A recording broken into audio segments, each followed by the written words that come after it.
95% of our purchasing decisions are made in the subconscious mind. People make decisions based on emotion, and that emotion is conveyed through stories that build a deep and meaningful connection with their audience. You're listening to Marketed by AHBC Group. Hello and welcome to Marketed, the podcast that inspires and guides authentic entrepreneurs to build the soulful brand of their dreams and lead a purpose-driven business. I am Anne-Héloïse, the host of this podcast and the founder and brand builder-in-chief at AHBC Group, a branding agency based in sunny Miami, Florida. In this episode, I want to talk about how to infuse your brand with purpose and communicate with authenticity to connect with your audience and reach your dream clients and customers. So basically, all brands are businesses and we have a transactional relationship with them at the very least. So they give you something, a product, a service, whatever, in exchange for money. But however, not all businesses are brands. So all brands are businesses, but not all businesses are brands because they've chosen maybe not to work on their branding or they're not actually putting in the effort and building the brand. For some brands, we will feel in some cases connection, loyalty, and even love towards those brands.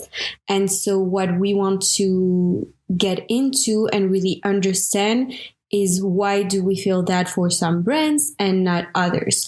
Because obviously as you're building your brand, if you want it to be successful, that's what you're aiming towards really in the whole branding process. So the most loved brands really are able to connect with their audience on a deep level.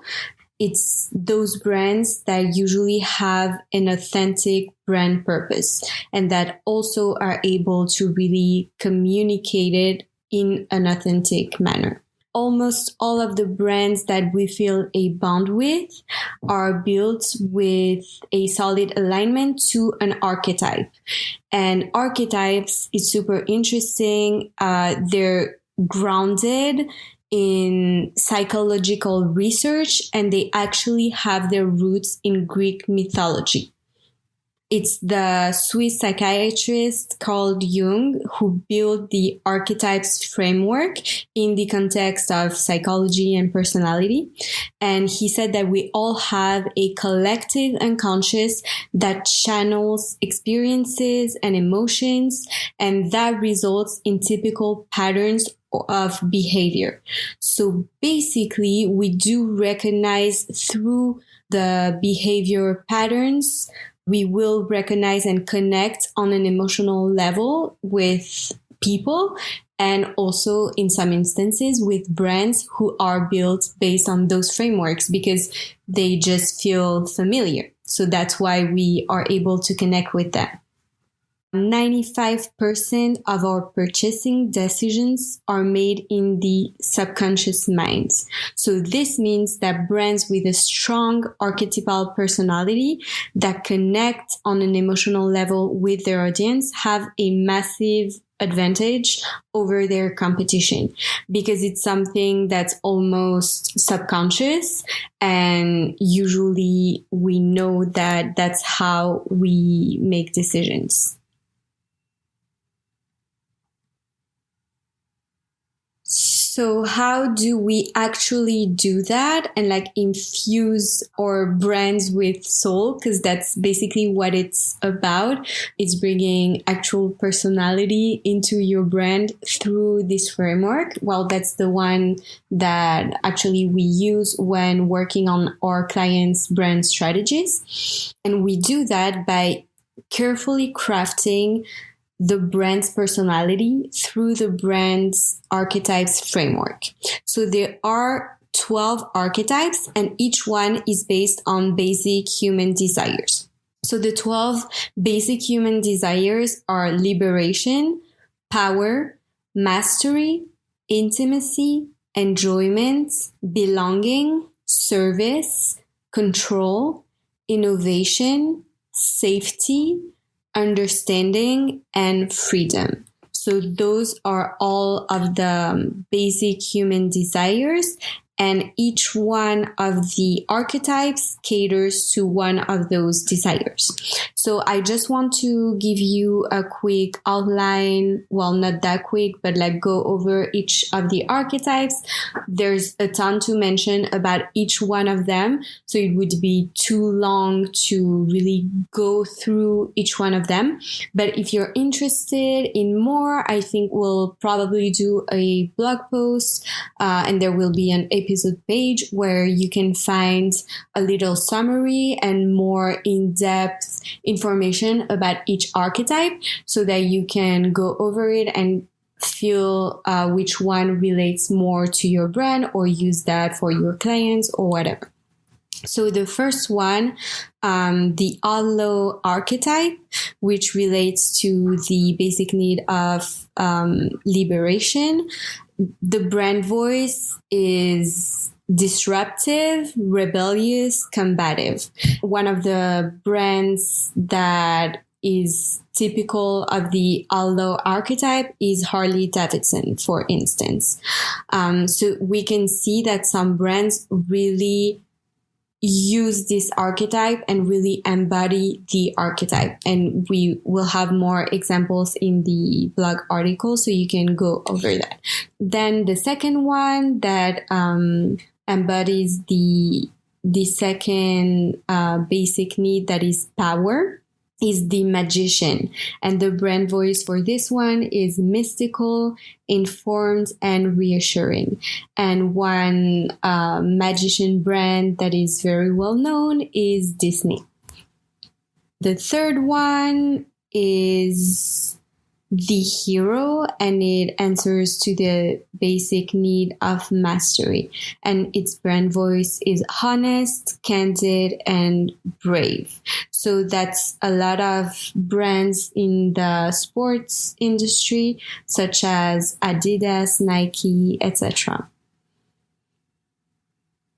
Next one is the lover archetype, and it replies to the need of intimacy. And the brand voice will be sensual, empathetic, and soothing. And for instance, that's the archetype that is used by brands such as Victoria's Secret or Chanel. The next one is the jester, or in some instances, they also call it the joker. It is based on the basic need of enjoyment or pleasure. The brand voice will be fun, loving, playful, optimistic. Well-known jester brand will be M&M's, or we also have one that I love. If you want to see examples of their work for a case study and to really get that one, is Dollar Shave Club. So it's really like fun, super playful. You can really see it in their video ad. Like the first one that they released is really typical, like the epitome of that brand personality, that brand archetype. Then we have the everyman, or I like to call that one also the girl next door. And that one's basic need is belonging. So the brand voice will be friendly, humble, authentic. Examples of these types of brands are IKEA or Target. So that works really well for brands that are very accessible, that are for everyday products. Then we have the caregiver archetype, which goes with the basic human need of service. And the brand voice for that one will be caring, warm, reassuring. And we see that used in a lot of nonprofits, charities, brands such as WWF, UNICEF. Brands that use the caregiver archetype do not have to be nonprofits, but they usually have a strong purpose, or they are aiming to give back in some way, and they make it known, and it's an important part of their brand strategy and marketing. The next one that we have is the ruler archetype, and it goes with the basic need of control. The brand voice for these types of brands will be commanding, refined, and articulate. And some examples of ruler brands will be Louis Vuitton, Rolex. It will be a lot of brands in the luxury industry, for instance, to really assert a certain power and status. The following one is the creator archetype with the need of innovation. The brand voice is inspirational, daring, and provocative. So my favorite example for that one is Apple, a well-known creator brand. And funny thing about Apple is that they actually switched brand archetypes, because when they first launched, they were actually another archetype. They were, I think, the outlaw, because they were really, really disruptive at that point. And since then, they've switched and evolved to the creator. So that's something that's also doable, to switch brand archetypes if it makes sense within a brand strategy. But that's kind of a unique case, I think. The next one is the innocent, and the innocent is really based on the need of safety. The brand voice is optimistic, honest, and humble. And some examples of innocent brands will be the brand Innocent and, for instance, Aveeno. So any brands that are based on natural products and stuff that is really just very wholesome, that's usually the types of brands that will go with this archetype. So the next one is the sage, based on the need of understanding, and the brand voice will be knowledgeable, assured, and guiding. And some sage brands include Google, a lot of universities, brands in the education industry, media, stuff like that. The following is the explorer archetype, and it's based on the need of freedom. So the brand voice is exciting, fearless, and daring. And some explorer brands include the North Face or Jeep. That's it for the kind of the roundup on the archetypes. It's kind of quick, like there's a lot more to be said since it's like a whole personality, but I really like to, I think one of the main ones is the brand voice that I actually use it for. And I love to also work with the motivations and obstacles and the fears within each archetype to really relate to that. And yeah, so then the brand archetype framework is about selecting one of these archetypes. So it can be one or two, but if you want to make it as obvious as possible and really not risk messing it up, if you're not used to working within that framework, I would just go with one, so it's a lot more simple. Just as with design, if you're not used to designing, just stick with like 2 fonts and 2 colors, and so you can't really mess it up. That's the same for this one, so I would just stick with one because you want it to be as obvious as possible so that people can instantly recognize it, not like consciously, but unconsciously connect with your brand because they recognize its traits. In order to select which one your brand will follow, it's not only about which one you like. If you're self-employed and your brand, like your brand's target or your brand's persona, like you could be like the main target for your product, that could work, but you really want to make sure that the brand archetype that you choose works well for your target, for your brand strategy, for your brand objectives, and that everything works together seamlessly. You want to make sure that you go through the key brand foundation steps before you select your brand personality. You have to work on those things so you can actually, it can guide you to select the brand archetype. So that being said, this framework is not just about selecting a few characteristics. So of course, I'm assuming that if you are listening to this, you understand the power of branding and you don't want to be just another company competing on features. And that's why you're doing all that branding work. So if you're observant, you have noticed that leading brands and love brands do not compete on features or price. So for instance, some ads don't even show a product or only at the very end because they will focus on storytelling through the ad. And that's because they know that people make decisions based on emotion, and that emotion is conveyed through stories that build a deep and meaningful connection with their audience.